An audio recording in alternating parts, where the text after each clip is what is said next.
So what was the result? The result was that the registration soared to 98% with a stunning increase of 100% in female registration. 30 million women, 3 million minorities, transgenders, special persons, and vulnerable communities were registered in the in the database. And a debate started that is it really an empowerment? And I would argue that it is empowerment because you need to count the people so that the people can count on the state.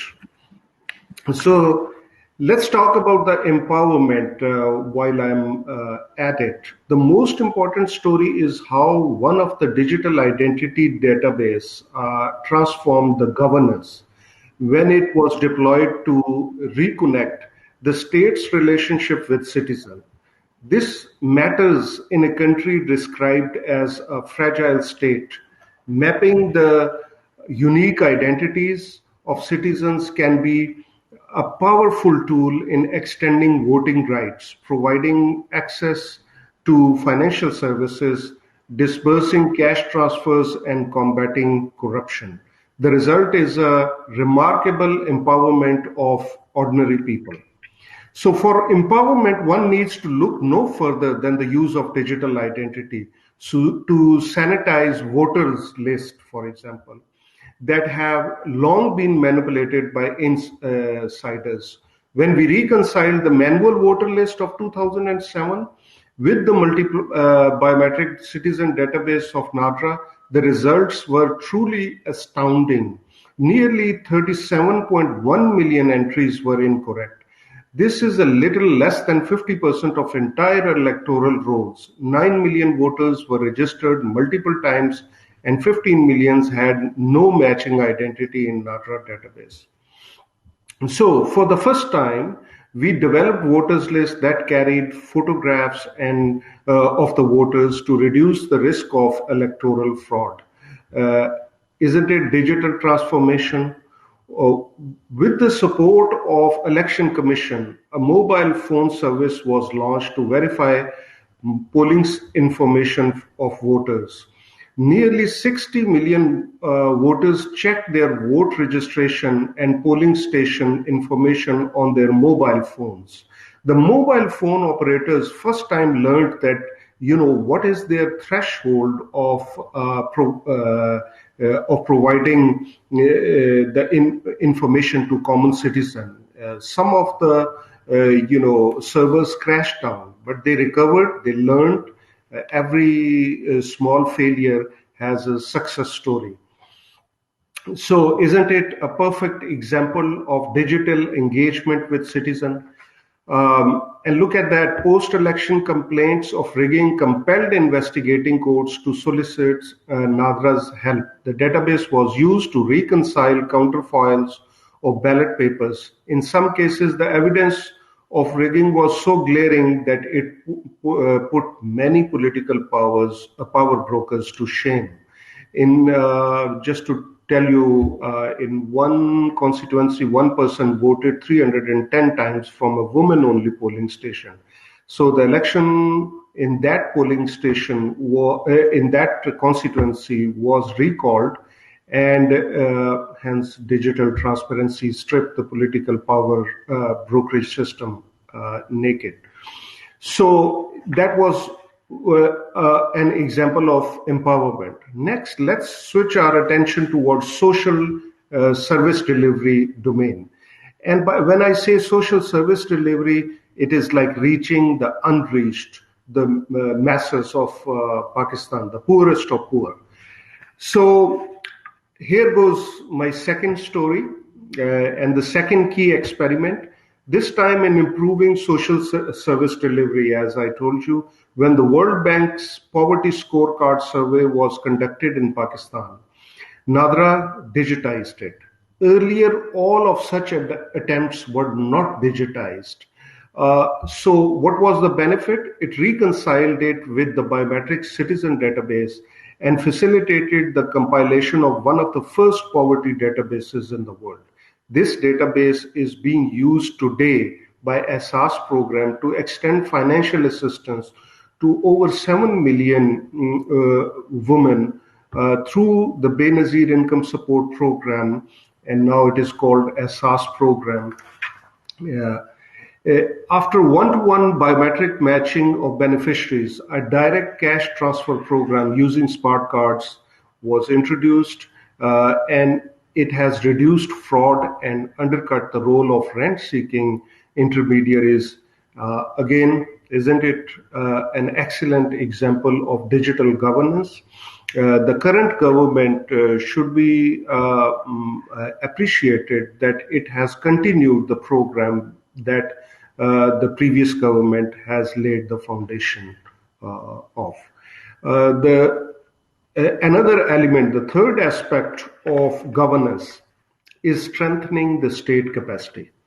We always talk that state is unable to do what it has to do, but I think digital technologies strengthen the state capacity to take it to leapfrog towards good governance. And the most unsung benefit of such, NADRA's database and digital technologies and mobile technologies was actually strengthening of state capacity, without which good governance is difficult to imagine, as I mentioned earlier. So let's pick one area where digital technology using biometric database informed the public debate through its analytics. Big data analytics was the important issue of, let's pick, tax evasion.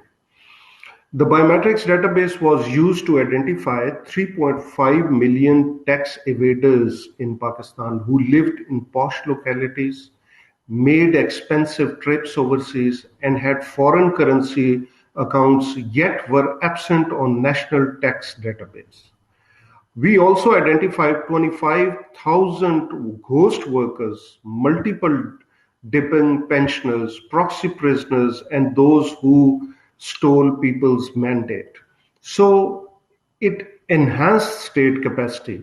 But at the same time, we need to be mindful of the fact that when we develop these digital platforms, they give a lot of power to the state. So the state should not become the big brother and use this data for surveillance of its citizen.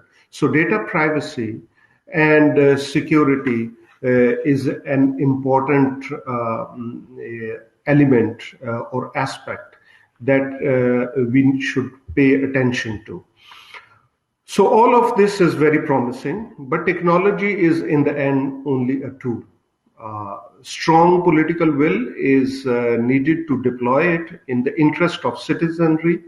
I appreciate that the Prime Minister of Pakistan has now formally appointed a person who is taking the initiative or spearheading the digital Pakistan agenda.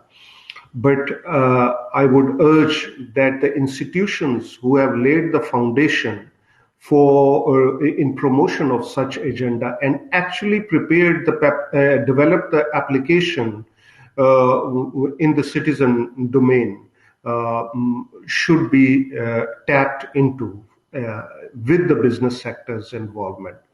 So as a repository of private data, biometrics databases need proper legal protection. We have now privacy law in Pakistan. This is not possible without effective checks and balances on the powerful. NADRA was created with a mere ordinance, an edict of a dictator. But I took it to Parliament for proper legislation and proposed punishment for anybody who compromised the privacy of citizen database. We have to do more on that. By directly connecting with the citizenry, biometric applications can threaten vested interest. As a chairman of NADRA, you all know I felt on several occasions that important power brokers both within and outside the government, were keen to circumscribe NADRA's role to data gathering organization. NADRA's role in identifying electoral fraud was a tipping point that forced political functionaries to assume direct control over the affairs of semi-independent authority.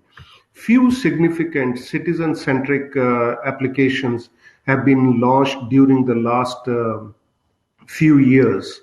So I urge the government of Pakistan to restore the independence of NADRA. NADRA was a key example for the world where its chairman was one among the equal members, board members. So NADRA authority was run by a board, not by the government. And that's a true success story. Similarly, it was a self-reliant organization. So, despite such political difficulties, NADRA has an excellent infrastructure to support government's digital Pakistan or reform agenda. Digital identity can be used as an asset of digital transformation. With some skill, this can be used to buy even political space. So, more importantly, we need to notice how digital transformation could be used to deliver fast relief in important political constituencies of South Punjab and Sindh and the strong hold of all political parties. The government should concede more room to digital Pakistan agenda and link it with overall agenda or the drive that is very prevalent right now in the whole world, and that is the agenda of digital governance. I would not take much of the time, but I would mention my boss, Antonio Guterres, Secretary General of UN, who has rolled out the roadmap of what he calls digital cooperation. We talk about digital transformation, we talk about digital Pakistan, digital Bangladesh, digital states. And we talk about digital technologies, but all the countries, the public and private sector have to work together. And that's why he calls it digital cooperation that has concrete actions to connect, respect, and protect people in the digital age. So these three important strands: connect, respect, and protect. Connect, achieve universal, safe, inclusive, and affordable access to the internet for all of the countries by 2030. So that means global connectivity is the key. Protect means mitigate online harms and digital security threats, especially for the most vulnerable among us. And respect means ensure the protection of human rights. For example, digital inclusion, nobody should be left behind. Digital human rights and digital identity and artificial intelligence.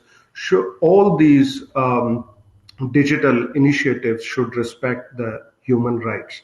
And last but not least, I would end with the saying of Secretary General: future generations will judge whether the present generation sees the opportunities presented by the age of digital interdependence.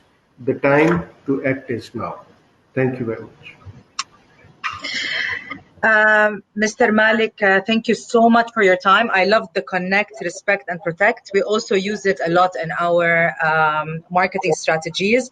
Thank you for your time. Thank you for being here at your time, also based in the States. And thank you for this beautiful presentation. Now, what magic moments of e-commerce is? This is where I want you to Dina, just a minute. Before we start the next session, I Yes. also want to engage Mr. Tariq Malik. Maybe some audience, they want to ask some question from Mr. Tariq Malik. Sure.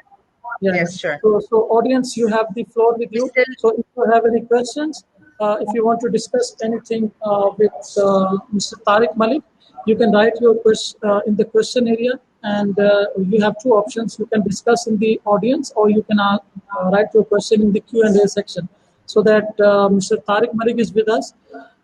He is, I don't know, actually due to some technical issues, we couldn't connect during the introduction section, and he himself started his session as he's, the IT guru, mashallah.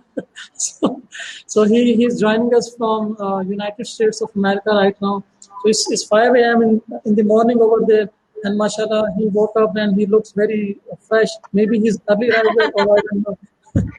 No, that's of my job. There is morning or evening anywhere in the world. So after this, I'm going live in New Zealand. So mashallah. Actually, I have a question for Mr. Malik. Can I ask? Yes. Given the fact that I'm a marketeer, I care about these three words that you just mentioned, which is the connecting, the respecting, and protecting, because we protect clients, we respect clients, and we also try to connect them around. How do you see this probably falling under the category of a personality? So if you want to brand yourself, how do you connect with people? How do you position yourself in a respectful manner? And how do you protect yourself as a person? Yeah, that's a very good question. As a person, you see, I think what is the most important thing is the value that you hold very dear to yourself. So, Yes. For example, honesty, responsibility, integrity. So these are the values. So when you talk, when you interact, when you connect with the people, you are actually expressing your values, right? And you have to protect against the intermediaries and against the rent seekers, against the system that is against all kind of progression. So you have to march forward and based on your value, and in terms of respect, you have to have an open mind to listen everybody's view and then make a determination. So connect, protect, and respect are important elements for your personality, as I explained. I will use that in a lot of campaigns with my clients. Any other questions? Yeah. Mr. Ghulam, are you seeing anyone wanting to interact? Are you with me? I think he's your voice. Sorry, my mic was off. So we have a question for Mr. Tariq Malik. They're asking, what steps should we take as an individual to persuading career in digital finance inclusion as an experienced professional? What do you advise them? In digital financial inclusion, right? Yeah. Okay. So I guess the mobile technologies have an important role to play.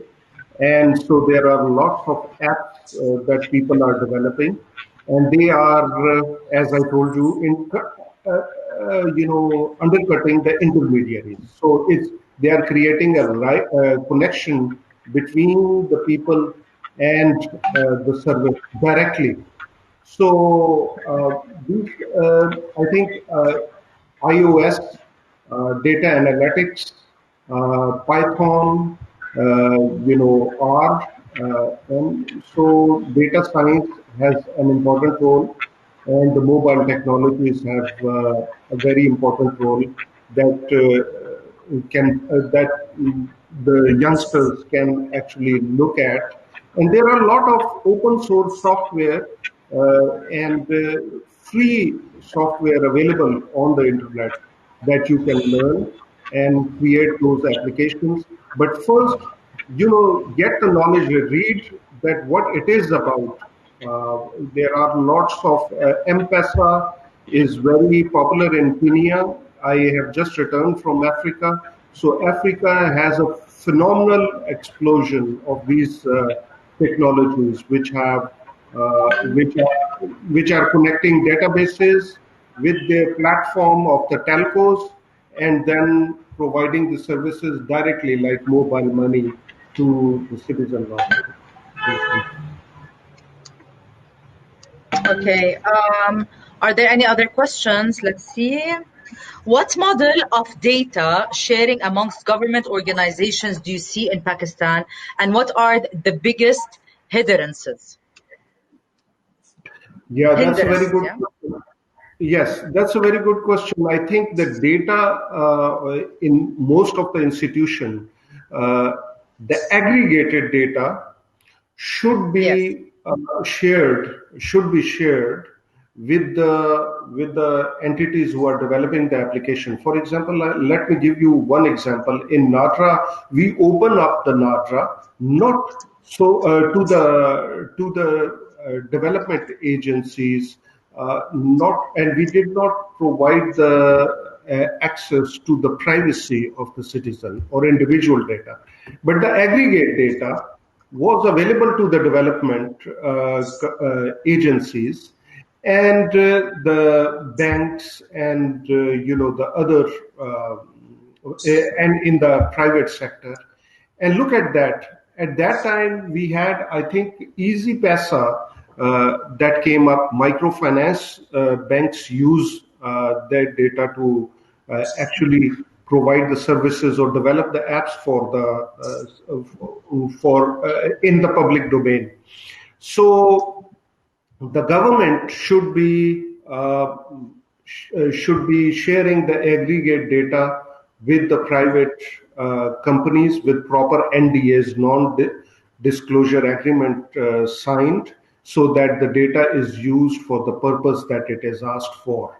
And unfortunately, after 2013 and 14, the government became more restrictive of data. They in the garb of protecting the citizens' data, but the data should not be only shared with the government agencies, but with the private sector also, but with all the checks and balances. And again, I'm talking about the aggregate data. So the barrier is government. The barriers are actually this mindset, but I think the sinner sense will prevail when proper NDAs are signed, and the government should be approached to create a buy-in that how this data is the key in for informed decision making. For example, now COVID-19 pandemic situation. So the data is key to roll out new application. So we may not be saying that, okay, Tariq Malik is positive or negative, but we can say that what are the hotspots where the disease is breaking, right? So that the private sector can help. Public-private sector is the key for digital transformation. That is the point I want to make. And all the barriers that are there in terms of protection of data should be dismantled by coming up with new checks and balances, innovative ways. All right. Mr. Malik, thank you again so much. We would like to thank you because we need to jump to our next session. And I would like to say thanks for the amazing presentation and for your time. You can hear me, right? Yes, yes. And hope to see you soon in Dubai. And I don't know if you're flying here anytime soon after the COVID. Would love to also meet you. Thanks again for your efforts and for your valuable. We can also request Mr. Tariq Malik to join our podcast, which you are doing. Would love to. Would love to. Really. I have a podcast for a lot of the Arab region. So I definitely talk to you afterwards after the conference is over. I'll get in touch. Pleasure having you with us. Thank you so much. Appreciate it. Best of luck. Good day. Good day. Thank you. Thank you. Okay, I'm back on live, and after the amazing speech with Mr. Tariq Malik, I would like to jump into our second session with Mr. Badr Kushnood, who's going to join me on stage at the moment to cover the magic moment of e-commerce. As we all know, e-commerce is one of the biggest talks of the day today, and everyone is like hungry to have an e-commerce platform. So what does Mr. Badr have to tell us about that? We'll just wait until he enters the room, or should we join him? Actually, Zina, right now we are in the different room, so we are going to move to the next room right now, and all the audiences will also be moved to the next room as well. So either the audience, you can join the next room by yourself, or we will also push you in the next room as well. So thank you very much. Just to let them know, they have to look at the left to join the room. Magic moment of e-commerce. Yes, so we are joining them. So Zinia, come over there.